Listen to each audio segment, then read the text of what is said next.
Hello, and today we are hosting Colin Gentry. Hi, everybody. Hi, Colin. We are Coping Life Talk. And Coping Life Talk is focused on how people cope naturally. And since we are in the midst of COVID and this pandemic, so we are talking about how people cope with everything in their lives, but also in the midst of this unusual time.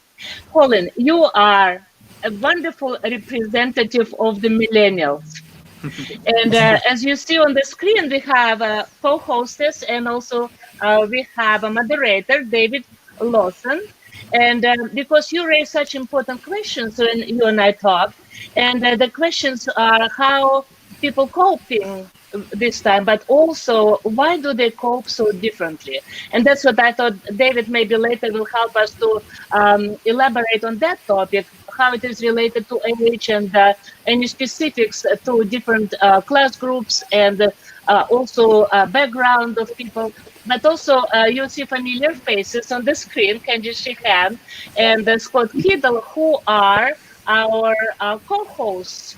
And also, you know them from where you are from St. Joseph, right? So we know you as a very compassionate and a very loving person, very caring, and you have so many edges of who you are. So I want you simply to ask you to introduce yourself. I know that you're a student at Missouri S&T, and also you're just a wonderful son and a wonderful grandson. And you can share with us today, and I hope many people who watch us today, they will get answers on their questions, because there are so many layers into these issues that you will be talking to us today and to the audience. Okay, welcome, Colin, and please introduce yourself. Hi, Dr. Lydia. Thank you for having me on. This is my first time doing something like this, so hopefully it turns out okay. Yeah, my name is Colin Gentry. I am a student here at Missouri University of Science and Technology. I'm a sophomore in aerospace engineering, and I have, I know I've known Candy for years. I've known Lydia for a long time now. I've been going to Francis Street First Church for my entire life, and I still go when I get the chance to visit home again. And here on the campus, I work as a resident assistant in the dorms. I'm an RA. And so I do get the chance to talk to a lot of different people. I have all my residents on my floor, some 20, 30 some residents, as well as all the other people I have to interact with. And so I really have gotten a good sense of the different kinds of people in my age group and how they are coping with all the various restrictions and guidelines that we need to follow and that I need to enforce. Because everyone really does kind of respond to it differently. You're right about that. So the question I have to you, and we will start getting questions and comments today. So let me bring everybody on the screen. And you raised a very important question, because you are not just sharing about your own experience, but you are helping other students to cope during this time. And there are, as I said, multiple layers to this issue, because COVID touched every generation in a different way. And I know that David will help us to talk a little about that. But it is very interesting to me that millennials, so younger generation, and the older generation, like baby boomers, they respond different to the stresses that we actually found ourselves in. And for example, older people, of course, they're afraid for their health, because we know that COVID attacks, first of all, people who are older. And at the same time, you think that millennials are now everywhere. Without millennials, we will not survive, right? People will not survive. They are working everywhere, stores, they deliver food, they deliver medicine, they work in the restaurants, and actually they expose themselves. And we see that they wear masks, and that's one of the questions I wanted to ask first. So from your experience, since we have such a different level of emotional response to COVID scare, so why is that the emotional stress that older generation experience and the millennials is so different? So what is that difference? We know, as I mentioned, so all the people worry about their retirement. They worry about losing jobs. They worry about not being connected to their grandchildren and families, and also, of course, for their health. Seems like you, millennials, are not as threatened in terms of your health, but still, why it is such a stress that younger people are under? Yeah, so it is true that most science shows that people my age aren't as at risk for COVID and various complications. I mean, there is, of course, people can have comorbidities or other issues that can make it worse, and there's always the risk of passing it on to other people. And in my experience, that's generally the concern that people my age have, is not themselves getting it, but rather them passing it to other people who might be more hurt by it. Like, I know people who didn't want to go home for Thanksgiving break because they might have to interact with their grandparents or other people who, if they had gotten sick, they might infect them and cause far significant problems. I think that the reason different generations are responding so differently to this and all the other crises going on, a lot of it comes from the points that we're at in our lives. So people my age group aren't at COVID didn't come at a time of significant stability for us, right? It happened, it was my freshman year last year when it happened. So my life was already a time of a lot of turmoil. I left a lot of my friends behind. I was in a new place. Things were pretty strange already. And so now new restrictions coming in place. Now I can't see other people. Things are changing again. It didn't hit us as hard, it feels like, because we are already kind of accustomed to the fact that at this point in our lives, everything is changing really quickly. Everything is uncertain. We can kind of roll with the punches on that. And at the same time, millennials, Gen Z, I'm kind of at the borderline between the two generations. We're the internet generation. We have grown up. I don't remember a time in my life when there wasn't computers and social media and texting and everything like that. And so being forced to stay indoors, not being able to see people, that's not as big of a deal for us, because we are already used to interacting with friends who live far away, and I feel like we can make the adaptation much easier to this new technology. When all the classes switched on to Zoom, it was oftentimes the students who would have to coach the professors through how to work with the technology. So, so people my generation are coming from, this is just another strange occurrence in our very strange couple decades that we've been alive, and that is how we can work with it a lot better than some other groups can, I think. And you touched a very important question that we just received from one of our viewers, Julia Oden. She said exactly on that point about technology. She said, your generation don't remember times without technology, just like you said, like she was reading your mind. Did the current situation, she said, change your outlook on the value and place of technology in your life? That is a good question. Thank you for that. I think it did, because having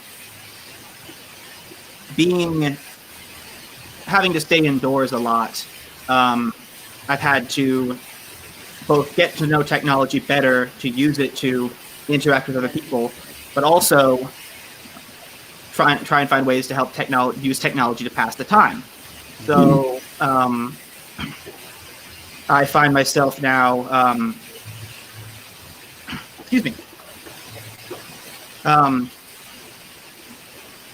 because of the fact that I can't go out and see friends, club activities aren't in person and stuff, we are getting much more accustomed to being able to do work and talk to people and be interactive online.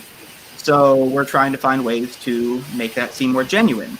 I've gotten a lot comfortable with having my face on a webcam and talking to people, because that's the only way to do that now. Yeah.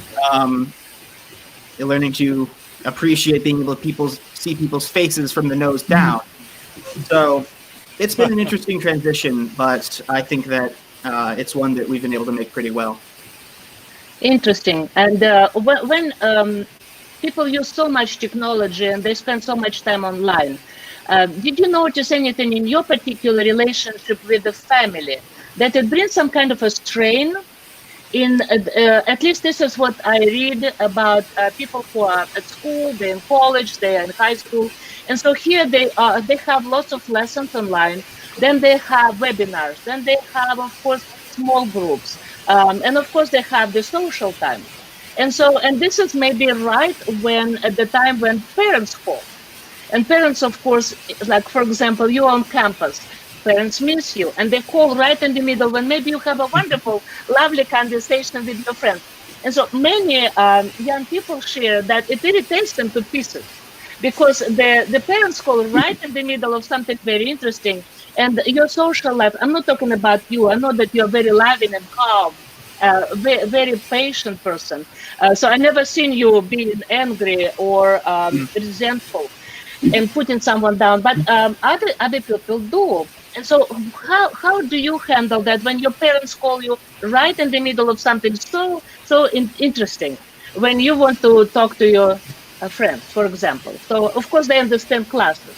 How would you recommend other young students, college students, high school students, school students to handle that? That they do not alienate and upset and hurt their parents who miss them. Hmm. Yeah. Being separated from family for such a long time gets kind of weird. Like, normally during a given semester, like last year, I'd go home 2 or 3 times during a semester just for the weekends and stuff because it's not too difficult. But this semester, I was away from home for about 3 or 4 months until I finally got the chance to come home for Thanksgiving break. And that can get kind of frustrating for everyone involved. I imagine that my mom and dad are kind of worried about me at times, and so it was good to stay in regular contact. To people my age who are, might be wanting a little bit less of that contact, or just it's not coming at a good time, just do keep in mind that, they care about you and they want to, they're probably worried about you as much as they're worried about themselves, and so it's good to interact with them. At the same time, I've always tried to stress to myself and to a lot of people that during this pandemic, time and schedules have kind of ceased to exist. I know it felt like March was the longest month in human history, and the rest of the year has just slipped by. I'm not even certain what day of the week it is most of the time. And so it can be easy to let things slip by, including talking to your family. And really for everyone involved, I would say you want to try and keep that schedule. You want to try and do the same things at the same time. Try and watch your lectures at the same time, do your homework at the same time, and call your family at the same time. I try to call my parents every couple weeks on the weekends, and so they know to be expecting a call from me usually on Saturdays or Sundays during the afternoon. And that works for us because we've been doing it for a while. And establishing routines with when you work and when you socialize and when you talk with your family is an important way of keeping all that stuff prioritized while also, staying sane. That's very helpful, I think, to have a certain time, right? So I see that Candy has a question, and please, everybody, David, Scott.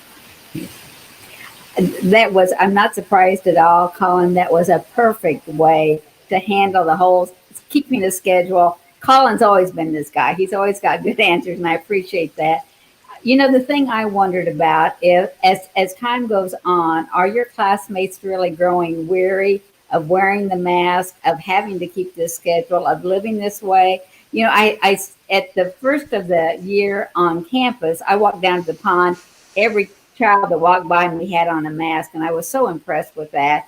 Later, I just bopped in a place to pick up something, and a young person walked in with no mask at all, even though it said very clearly, put on a mask, and I just wonder, how are you handling that? Is everyone complying still, or is it getting more difficult? So I've seen surprising levels of compliance, actually. I will say that because I'm a resident assistant, it's my job to get after people if I don't see them wearing a mask. And so there might be some extent of people see me in the hall and like, oh, the cops are here. Let me just pull my mask up. But yeah, we did have issues more towards the start of the semester, either people not taking it seriously or just not being used to it. But now it's significantly better. And S&T, I can really only speak to my experience here at S&T, but we have generally performed a lot better in terms of cases than the surrounding communities. And I think that attitudes on campus are generally more pro-mask. We really don't have very many issues to struggle with. It can get kind of tiring, but I think I, for one, am used to it. And a lot of the time I feel weird going out not wearing a mask, even if it's a place where it's okay, just because I've grown so used to it. And I think that's the same for a lot of people. I think we've learned from China's response to COVID. Their culture was such of people are more community oriented and a little more compliant to government regulations, and I can't help but wonder if S&T has a culture that's a little more amenable toward cooperation and community. Something tells me it's not a real big party school. Yeah, for most of the year it's not. I had heard just the opposite, actually. Oh, okay. Well, it's good to know. Where do you think you rank in there, Colin? Again, depends on the time of the year. Patrick's Day has a reputation. Yeah, I was going to say it's not March yet. Seems like David knows about that. But yeah, I do think there is a lot of that kind of community aspect. The dorms that I live in, they are your typical college dorm style. We have the community bathroom and the community kitchen, the lounge and everything. And so you do have to interact with other people all the time. You can't just stay in your room all the time. So there is that community aspect. And I think that a lot of people my age have come to terms with the fact that whether or not we like the restrictions, well, nobody likes the restrictions, but whether or not we think they're necessary or bearable, the path of least resistance is just go with it and it will end soon. Yeah. Going out not wearing a mask or anything, that's not going to make it end any sooner, as opposed to just doing your part and helping bring things to a close. Yeah. Great attitude. Do you think you're getting support from the community? Are college kids really respected where you're at, and do you feel supported by your community? That's a good Are question. you just separate? I'm wondering, are you just totally separate, or do you feel part of the community there? S&T is it can be kind of enclosed. It's a pretty small campus, and there's usually not too many reasons one needs to leave campus. Even if they're going out to eat or something, there are restaurants right by. Especially in recent times, we've seen more support from the community. I know that the city council of Rolla talks to the school a lot, and I think that the success in the school's policies of social distancing and mask wearing had a hand in the fact that Rolla just passed a mask ordinance a couple weeks ago. Yeah. So there is some interaction there, but I wouldn't know too much more beyond that. So do you have classes online when you're on campus, or you have some in-person classes? All of my classes this semester were online, and most of them were asynchronous, where the professor pre-records a lecture and just uploads it. And so you can kind of take it at your own pace whenever you want, which is good because it gives me a lot of flexibility in my schedule, but it's bad because it means it's very easy to not do things. I've had times where I'm studying for a test in my math class, and so I just don't watch any other lectures for any other class for like a week until I get done with the test, and then I binge watch everything and get caught up. Like Netflix. Exactly. So you're not fun. one of the students who will just kind of escape doing everything on time and then catching up in the last moment. So you're not known to be a procrastinator, as I remember. I wouldn't call it procrastinating. I'd call it strategic allocation of my time. There's nothing urgent about watching this lecture. I can get to it later, but for now I need to study. But I do know some people do have a lot of classes on campus. I think they're planning on having more in-person classes next semester. There's still a lot online. But for a lot of people, it is mostly online. I have residents on my floor who only really live here in name only. They spend all of their time at home and just come down for maybe a weekly lab or a test or something. Mm-hmm. So did you have anybody who got infected positive on campus? And how did you, if you did, how did you manage that, being in charge of many students? I don't play as an RA. I don't have too much of a role in that. My goal is to make sure that everyone is complying with masks and room occupancy limits. We have had a couple people who have tested positive on my floor, and a decent number of people who have had to go into quarantine because they might have been exposed.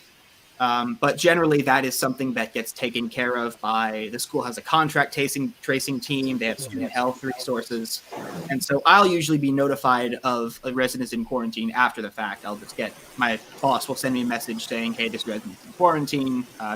Check in with them online, make sure they're doing okay, and then we have housing available for those residents. We encourage them to go home if they can, but for a lot of people, we know that's not safe, and so we do house them in a different part of campus until their 2 weeks are up. Unless somebody has a question at this point, we received a question. David, do you have a question? Yes, I do. Okay, go ahead.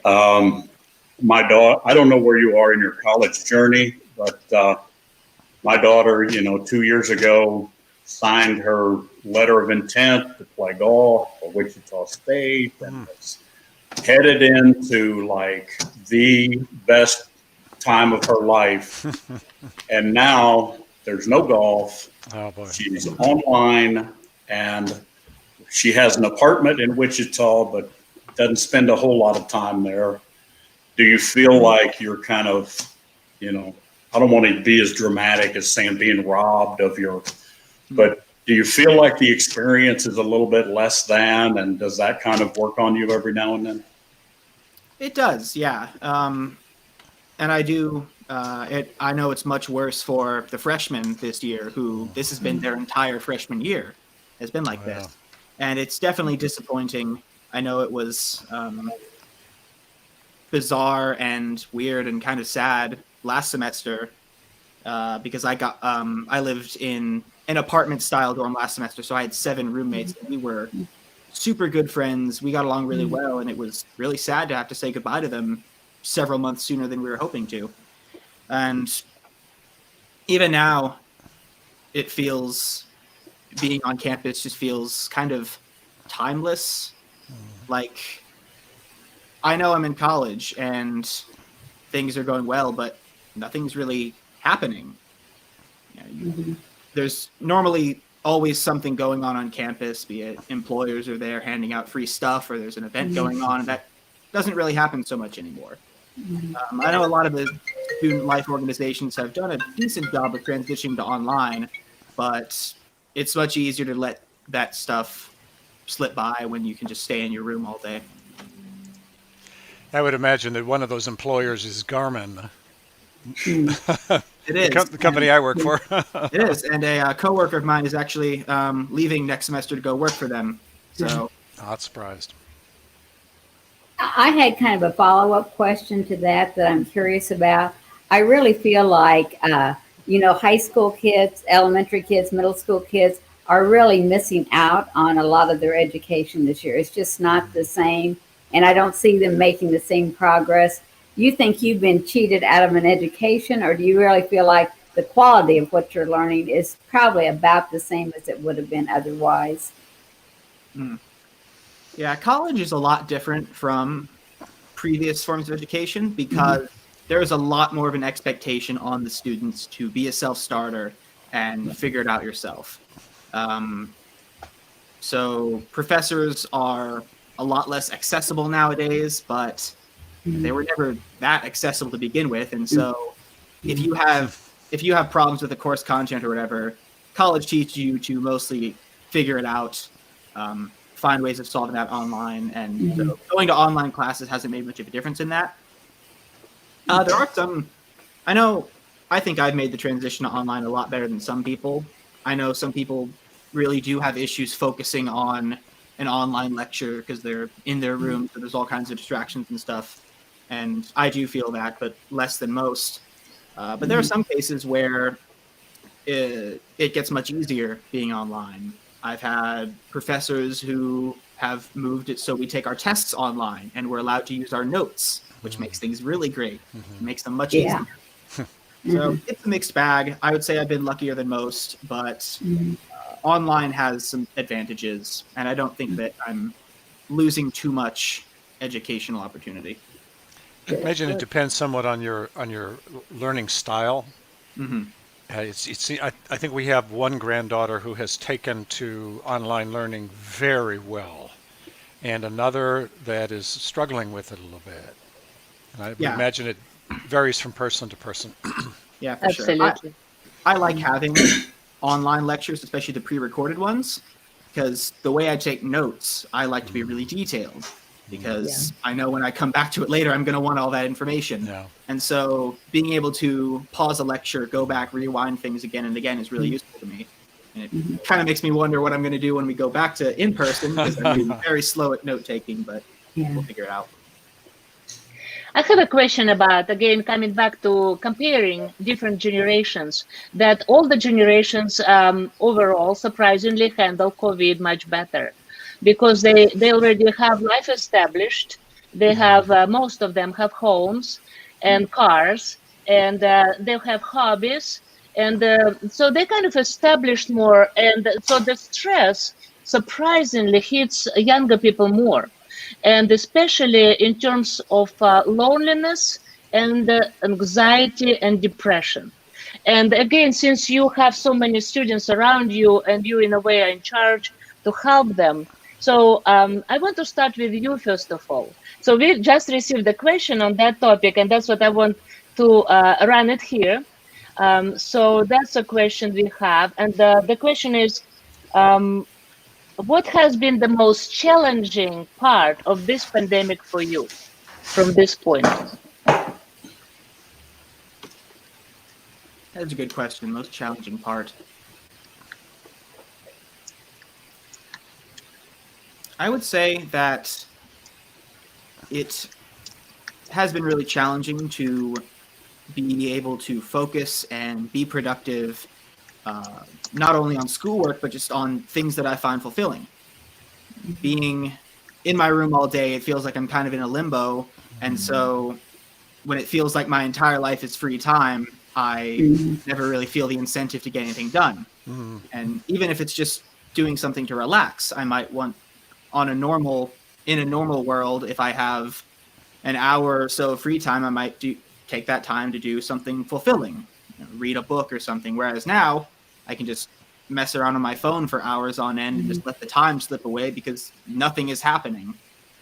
So I've been very fortunate in being able to transition through the pandemic pretty well, but I'm always focusing on trying to be more productive and make the most of my time, and that's been very difficult when time isn't really real anymore. And it's interesting that, because we know you for being so multi-talented, and of course that's what you just said, that you have so many different things going on, and so it's hard to find probably time to sit down and start feeling bad for yourself. But some other students probably do, and that's what I thought. When David comes back, maybe he will help us to those who are viewing us today, who are participating, to get some answers. So how to avoid the depression and loneliness and anxiety, especially being away from family. So at this time, Candy and Scott, do you have any questions to Colin? While you're thinking, I want to remind you that when I invited you, I thought of your talent to be in a theater. You're a wonderful, wonderful performer. You're a great speaker. You're in the choir. You're a Chilean award winner, and so many things you've done just in this. I know you're very humble, but man, leave me alone. Personally, since I've met you 3.5 years ago, I was really impressed. Just like so many talents in you and your brother and your sister, all of them are so talented. But since you are our guest, Um, was it really difficult for you not to have that opportunity to do what you really love doing? Trying yourself in new fields, trying absolutely some. What I noticed about you, you are not shy and you do not try to escape new challenges. You constantly seek them. So in this time, how did it affect you?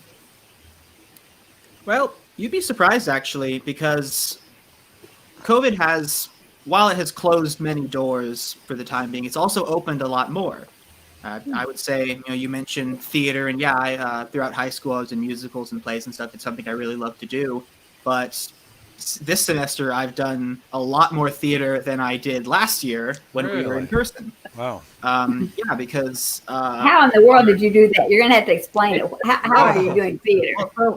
believe it or not, Missouri University of Science and Technology has a theater professor, one whole theater professor, and he has done really well in navigating this. He has he's done his best to keep theater alive and well in this new time, and even explore how it can be different.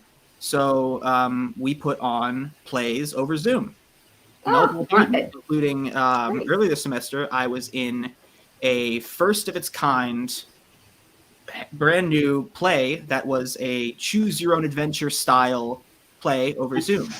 So you'd watch a scene carried over Zoom, and then 2 links would get posted in the chat, and you'd click one to follow a character and see what they do next. And so it was a lot of fun, and it's also something that you can't even do in person.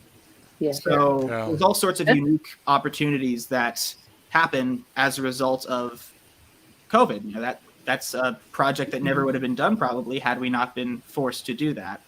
Yeah. Absolutely. So, David, we had a question to you when you stepped away for a minute. That many students, younger generations, was hit harder in terms of depression, anxiety, and loneliness, and of course, it affects mental health. So, would you give us some ideas and some maybe tips for young students like Colin, and for those who work with students, and for parents, how to help them? Okay. I think maybe it's the under 30 group. There's not this stockpile of experiences in life to draw on to where it's this, hey, we've been through this before. I remember probably the last time I really got together with friends, and it was kind of like, okay, this looks like it's real. It was back in March, and we're all about the same age. We were kind of like, we've overcome all these things. Is this real? How different is this going to be? And I think having a storehouse of experience helps. When you don't have that, I think it's there's a lot. I think about, like, I don't call this a bad year. I call this a different year.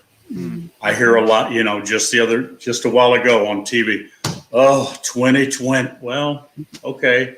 But I think it's just been a different experience. And now I will say, as time goes on, this message gets a little bit more difficult.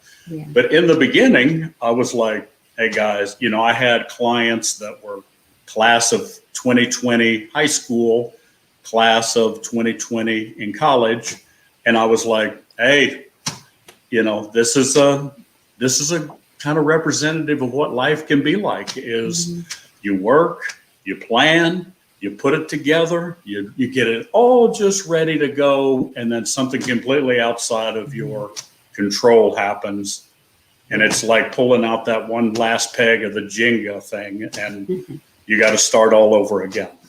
And I think sometimes, it's an awareness of, this is different. What can I learn from this? Because I think it sounds like, Colin, you might be somebody that, 15, 20 years from now, you'll be like, hey, I've been through the pandemic.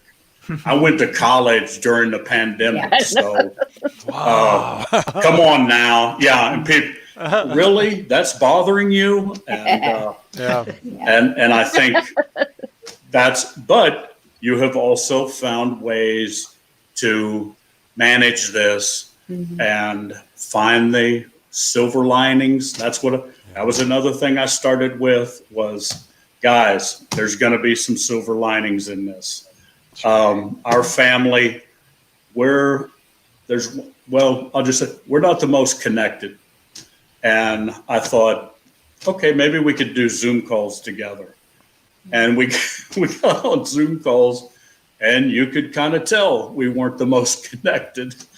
But I noticed about the second or third Zoom call that my father was loving this Zoom. He was getting to see all of his grandkids on one screen.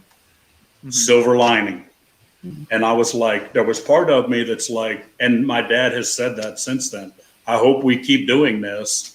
But there was part of me that was like, why haven't we been doing this more Before. often? Yeah, Exactly. and I think that's true of a lot of things. You know, I went into the bank the other day.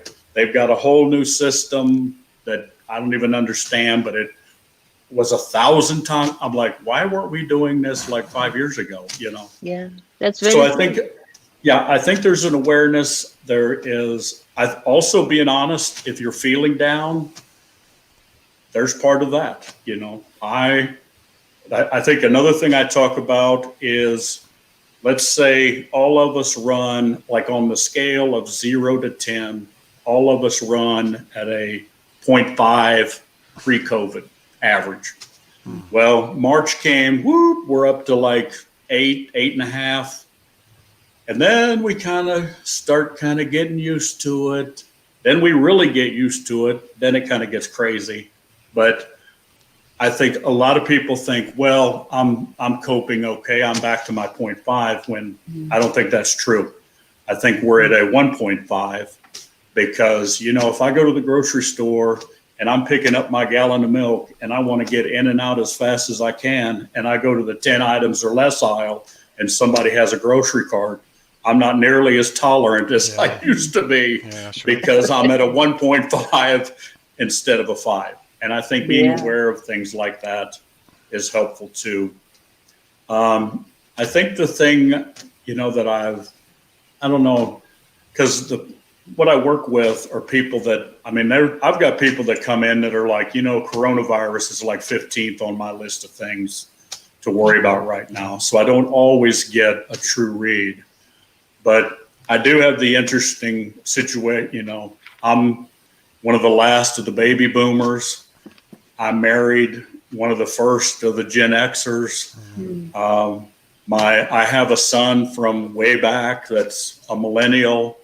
And then I've got 2 teenagers and grandkids. So, and each one of those, it's interesting. You know, I had the influence of, you know, my grandfather talking about going to the University of Missouri during the Depression. Wow. And I mean, I was a pretty self-centered, nutty kid, but I heard him talk about that and was like, wow, that's, you know, my father lived in poverty growing up. And when he went to law school, his dad gave him $50 at the beginning of the semester and said, have a nice time. And he somehow did that. So I don't know if some of this is just through the, you know, when you have that generational, you know, because I think my kids this was the thing that caught me off guard, was my children were worried about me. I wasn't worried about me. I mean, it crossed my mind every now and then. But when my youngest came to me and said, you know, I just realized that my parents are older than my friend's parents, and then started crying, I was like, okay, this is a bigger deal than, you know, and she's been that way all the way through. And I put it this way, she's a lot like me when I was 18 and she's wearing a mask. So, I mean, I don't know that I would have been that compliant at that age. So I think, I mean, those are some of the things. If there's anything like in specific areas of that, you know, like the anxieties or the. Yeah, you raised a lot of really, really good points there. I like that analogy of the, you know, 0 to 10, we're at a 1.5 now. And that is something I notice is even if someone is not directly always freaking out about COVID, it's just little anxieties that build up over time. You know, I'm standing in line waiting to get food in the cafeteria, and the guy behind me is standing 2 feet away, and he's got his nose sticking out from under his mask. Now that's in the back of my mind. All these little anxieties that kind of build up, and if people aren't being cognizant of that and trying to dispel that, then it's just corrosive as time goes on. Even if there's nothing that's specifically getting you down, it just all builds up. And you're right that people of older generations have been not through nothing like this. Obviously, this is unless someone is over a century old, they have not experienced anything like this. Yeah, this is new for everybody. So. Yeah, but they have been through all sorts of crises and been old enough to understand them and make it through them. I mean, in my time, we've been kind of in one long constant crisis for many, many years now, but most of us haven't really been old enough to appreciate it or in a place where you can be super impacted by it. And so older adults, they have households that they live in and stay in. Their life is oftentimes largely rooted in their family and they've had years to build up these strong communities and strong bonds. And so those are very useful to them in this time. Right. While people my age, that's kind of the defining struggle of our generation, is searching for a community and a place that we can call our own. And this just throws a huge wrench in the works. And of course, you've come, Colin, from a pretty healthy family, right? A pretty what's the word I'm looking for?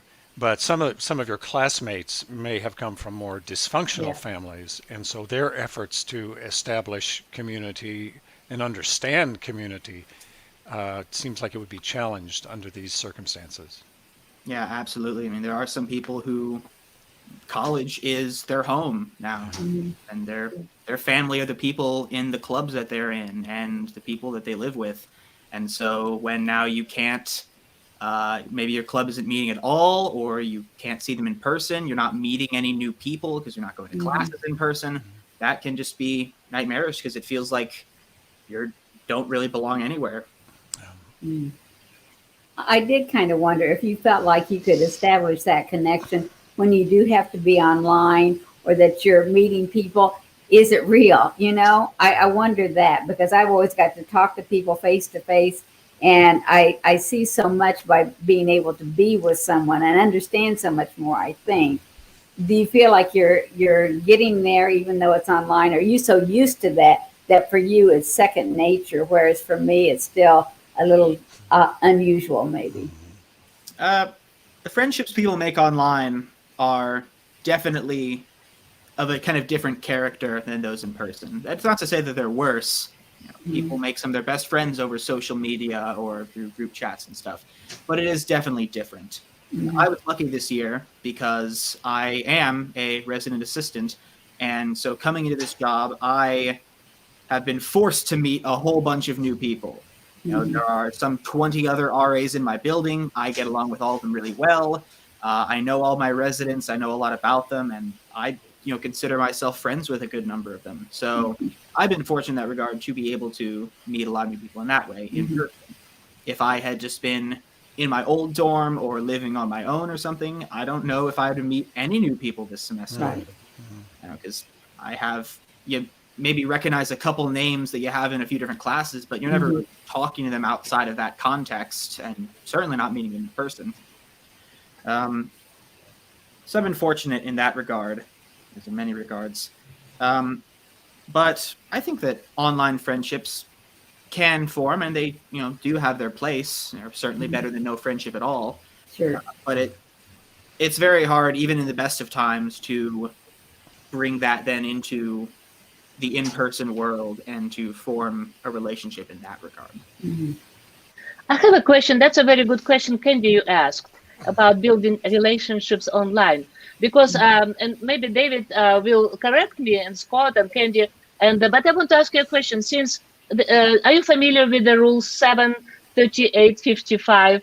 and this is about our communication. So, which means that we communicate 55% of our communication is our body language. 38 is vocal expressions, and only 7% are actual words. Did you think about this ever? But so imagine that. So we, in a way, lost this huge opportunity to express our body language, because when we are texting or we are messaging or we are on podcast, anywhere. So that's what I think Zoom and this particular opportunity to have our faces and kind of gestures is very helpful. But in for young people, is it not a loss? And also, Candy's question, you build relationships online, and so how? Maybe you could teach even all the adults, because we rely on that body language, we rely on our expressions in a voice, but in a text, it's lost. But somehow you handle that. So it seems like younger generation knows a different way to communicate. So teach us today. Oh, okay. All right, we're doing this now. Okay. Yeah. So it's definitely true that communication works very different online and through text. And it is something that you just kind of have to pick up as you go along. I don't know how specific you want to get, but like I know a lot of older, more aged people that I know that when they are posting online or texting me or something, they're very neat in how they talk. You know, capitalization, full punctuation. Oh, like that. absolutely. But Yeah. like when I'm reading my text and I see a sentence ending in a period, I think, oh, this is serious. I'm in trouble. Or someone is saying. When they're just saying, oh, hey, how are you doing today? And so there's also. So what is it? What up my skillet?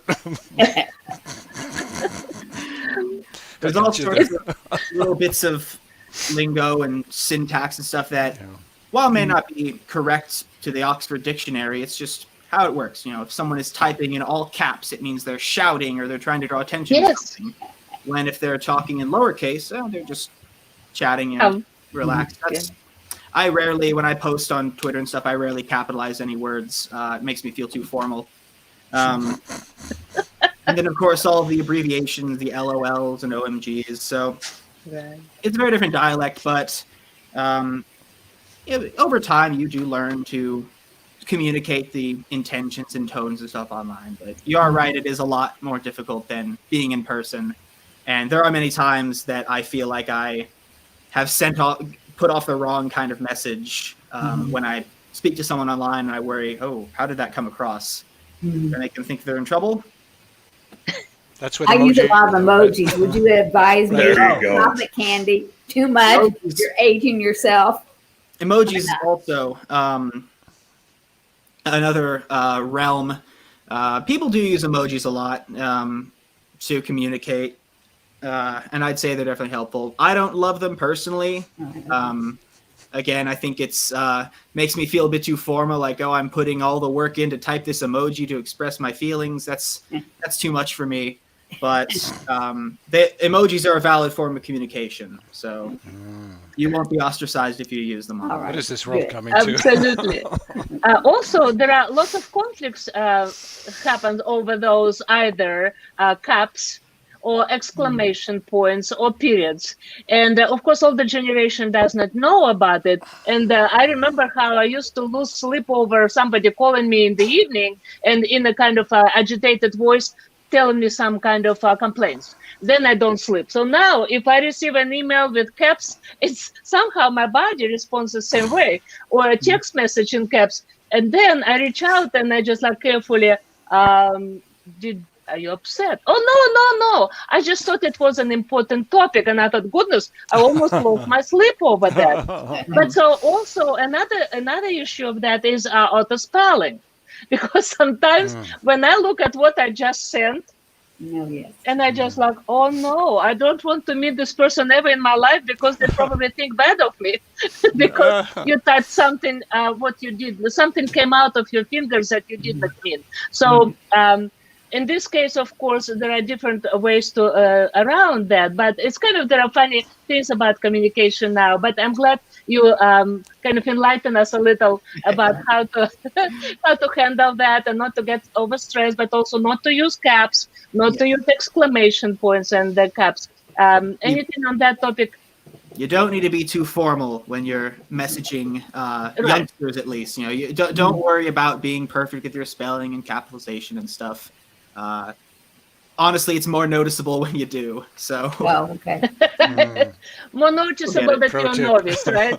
Okay, we are trainable, I promise. Another question I have, when we had this interesting conversation and we had a segue to communication, but I want to bring it back because when we talked about different generations, and I also remembered your grandfather Don and your grandma Wanda and your grandparents on your dad's side. So, and I know how loving you are. You always listen, and of course, that's what we don't want to get lost during COVID. And like you said, you have a specific time when you call your family. But I want to ask you about this question. When we talked about uh, how different stress level is for young people, but it is also different for different like Scott says, different families, right? So if you are from a very healthy family and very supportive family, then of course you're much ahead in terms of your emotional health, hopefully, right? So people benefit from that.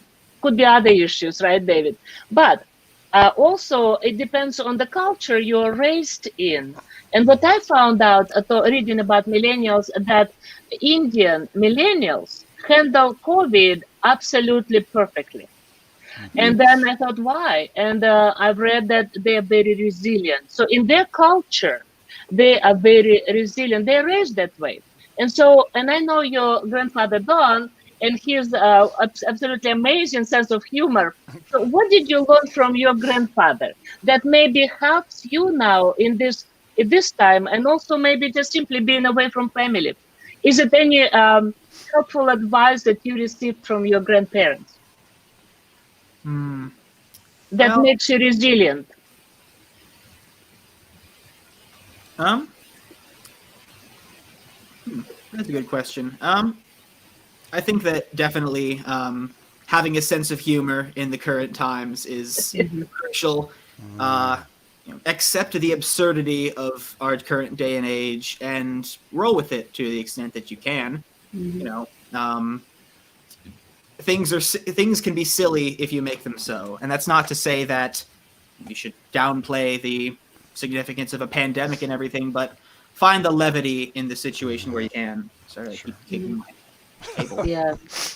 And that's very valuable. And that's what I think it's very important for families to have this very close relationships with grandparents and between grandparents with grandchildren and great grandchildren. So any other questions at this point? I'm kind of curious about how you handle the, as a young, and again, back to the under 30. There's in some parts of our current culture, there's almost like a gaslighting going on regarding the mask, the whether the pandemic is even real or not, or if this does this or if that does that. It's, and you can think, I feel this way, but then when I go out, I hear. And I think the interesting thing is I have clients that are in Missouri, which at times seems to have some different ideas about things. And I have Kansas, and then I spent 2 months out in Arizona, and it's like 3 different places in the way they handle that. But I'm just curious, I know me as, at my age, I'm just kind of like, you think what you want, but this is what I'm wearing my mask, and I don't really care. I will stare at you funny, where if I were 25, I might not be that brazen. And, so do you even, I think you get what I'm talking about. So how do you manage that? Yeah. Well, I think that, obviously, the science should be trusted, but view the skepticism, of course, but trust people who know what they're talking about and think about it, of course. And I encourage people to just make, kind of the utilitarian consideration of it. What is in your best interest? I could walk around not wearing a mask and I might be fine. Odds are I probably would get sick, but I might not have any problems. But what if I do get sick? What if I do have problems? I could die. I could have permanent lung damage. We're just finding out now. It feels like every day there's some new horrifying long-term consequence of COVID.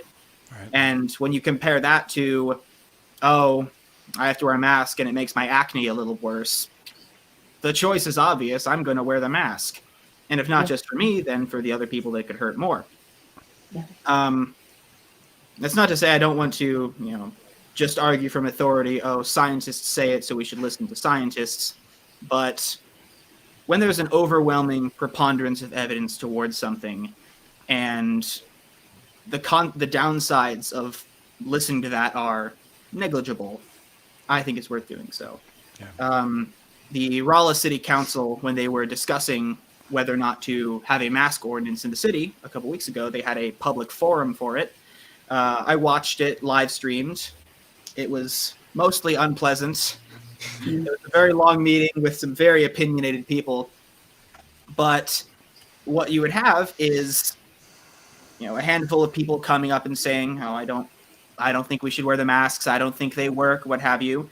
And then a doctor or a nurse from the local hospital would come up and say, "All right, great that you think that. The ICU is filling up. We're not going to have a place to put the patients that are coming in, so we need to pass this mandate." And so listening to people who are on the front lines and trusting that fact is important.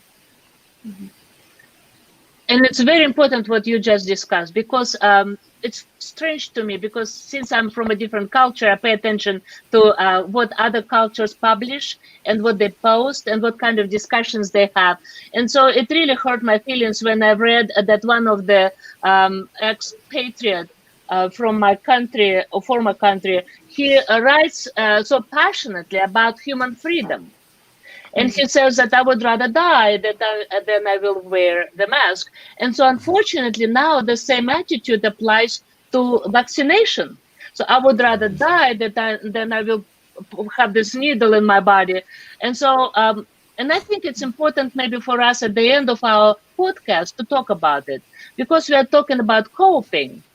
And coping, like last week, we talked about coping with information. And then, of course, now when it is a life-threatening pandemic and people still have this discussion about freedom, it really sounds so inhuman to me, because we forget that we are not individuals. Yes, we are, but we also are part of the community. And I just don't understand that, and that's what I think it hurt me so bad, that even people who are from the same country as I am, who were raised with this sense of, first of all, it's community.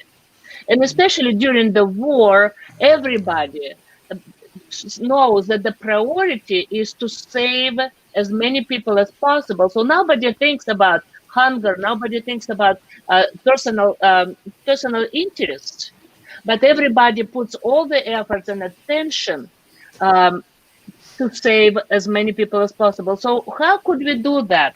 And I'm so proud of you that you say that younger people comply better, but older people, it's just outstanding how they think and how they talk, and not all. But so why is that? It's like almost people are suicidal. They know that all the people will die, but in the last 14 days, the number of deaths went 49% up. 49, not 4, 49. And they still talk about the freedom not to wear the mask and not to get a vaccination. So what do you think about vaccination, Colin? Will you get a vaccine, and when, or you will wait? And what other younger people say? So I want to start off by saying that I think that the position of individual freedom that some people push for, I don't think that it can really be substantiated. So where we're at now with the pandemic is, so on 9/11 in 2001, about 3,000 or so people died. And that has been one of the most consequential events in American history, right? The entire scene of the global scene has changed as a result of it. And we've accepted, as a result of that action, certain permanent changes to our freedoms. Now we have the TSA going through your stuff whenever you're going to get on a plane. You have to take off your shoes and everything. We're being surveilled all the time, just as a result of now the anti-terrorist infrastructure that's in place. And now with the pandemic, we are at about a 9/11's worth of people dying every single day. Yeah. And people can't be bothered to wear a mask and not go out to eat. And so, if people are of the position that they have these freedoms that shouldn't be infringed, that's fine, but apply it consistently. At the city council meeting I was talking about, a nurse came up and shared this anecdote that I thought was really powerful and has kind of stayed in my mind since then. She told a story of how a student was at a lecture given by Margaret Mead, who is a famous anthropologist. And the student asked Mead, what is the first evidence of human civilization? And everyone was expecting her to say, a stone tool or some evidence of agriculture or something. No, she said that the first evidence of human civilization was a femur, a human leg bone that had been broken and then healed back together. So in the animal kingdom, a broken leg is a death sentence. You can't run from predators, you can't hunt for food, you can't go get water. If you break your leg, you are essentially dead, unless there's someone to take care of you. And so what Mead is saying is this bone is evidence that some ancient human broke their leg, incapacitated for months, and yet there were people there who had the ability and the resources and the compassion to take care of them. They didn't have to do that. They could have just left this person behind. They might have even been better off.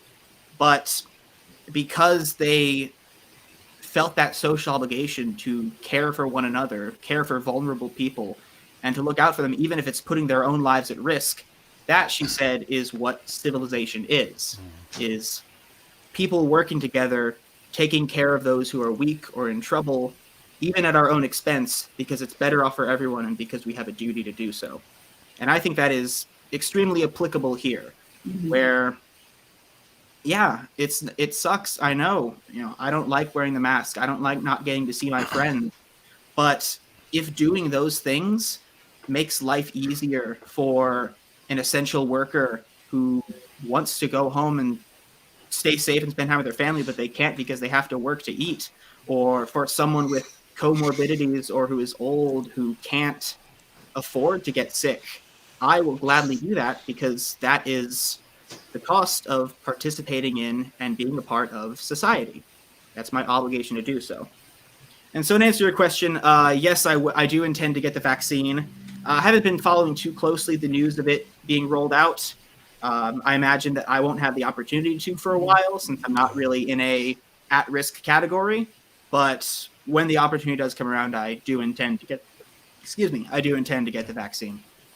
Yes, I want to applaud that whole. Same. Very good. Thank you. That I have hope for our world, Colin. Just based on what you said, that things could, working for the common good. That is just something that is so important to me, and I appreciate that very much. And I am glad to be elderly now because I will be in that first group getting a vaccination. Close. Now, no, I'm not in a nursing home, and I'm not a caregiver, so I'll have to wait a bit, but I don't have to wait too long. Maybe. And I really, yes, thank you. And I really, so happy that you came and spoke to us today, because what you just said, I think is so important for everybody to hear, because it used to be the time when younger people were reprimanded publicly in a grocery store or outside on the street, like, oh, you need to pull up your slacks, or you need to cut your hair, something. But now it's interesting that younger people tell older people, sir, very politely, please pull your mask up. And so it's just interesting how the world changed. And also, I think it's beautiful that we used to look down at women who wore veils covering their faces. and we demanded that everybody has the face shown. And how ironic I found it that during COVID, it's actually all changed. And now we Right. all have to cover our faces. And I think this is what community is, that we all are different, but we all value each other and respect each other. And that's what I think I've heard in your message. It's very important. Thank you, Colin. Anything you want us to hear at the end, and maybe any other questions at the end? Well, yeah, thank you very much for having me on. This is a lot of fun. I didn't really know what to expect going in, but I really enjoyed it, and I hoped I shed some light on some of the youth experience. Obviously, everyone is experiencing things differently, and as I've said many times, I have been very fortunate in other regards. I don't have to be working right now. I don't have classes in person. I don't have to worry about a lot of that stuff. But like you said, it's very easy to get after the kids. Us youth. I know our music is weird and our fashion sense is weird, and the way we talk online is weird. But we are all going through this in our own way, and we all have a lot of different struggles that you all don't at the stage you're at in your life. And so let's keep that in mind and keep looking out for each other. And the kids are all right, so don't get after us too much. Thank you. I appreciate it. Thank And you, also, Colin. I would love to have you back. Don't you think, everybody? Maybe like in a few months, because Yes. you also wanted, you could talk about, student debt, how younger generation handles that, about the cost of education, the cost of health system. So anything that is an inspiration to you, we will be happy to have you back. Right. It Oh, was for sure. fun. Yeah, I there are love seeing you, Colin. a lot of unique issues that young people face that people your age either haven't faced in years, or these are completely new things that I think a lot of people don't understand. So yeah, I'd be definitely happy to Great. Great. shed some light on those. Perfect. Absolutely. Thank you. Please continue being resilient and help your students and be connected to your family. We love you, Colin. Thank you, David. Thank you, Candy, Colin, and thank David. you, Scott. Thank you. Thank you, It's Candy. good seeing everybody. Bye. We will see each other next week. And our topic next week is very interesting too. So that will be a topic on dedicated to. I forgot actually what we'll be talking. Can anybody help me? What are we talking about next week? I'm pulling out I'm our. sorry. I'm a blank. so- I am yeah. sorry. Something fascinating Yeah, and so stimulating. fascinating. But next time. Unhealthy coping. But we'll be here. Ah. Come back.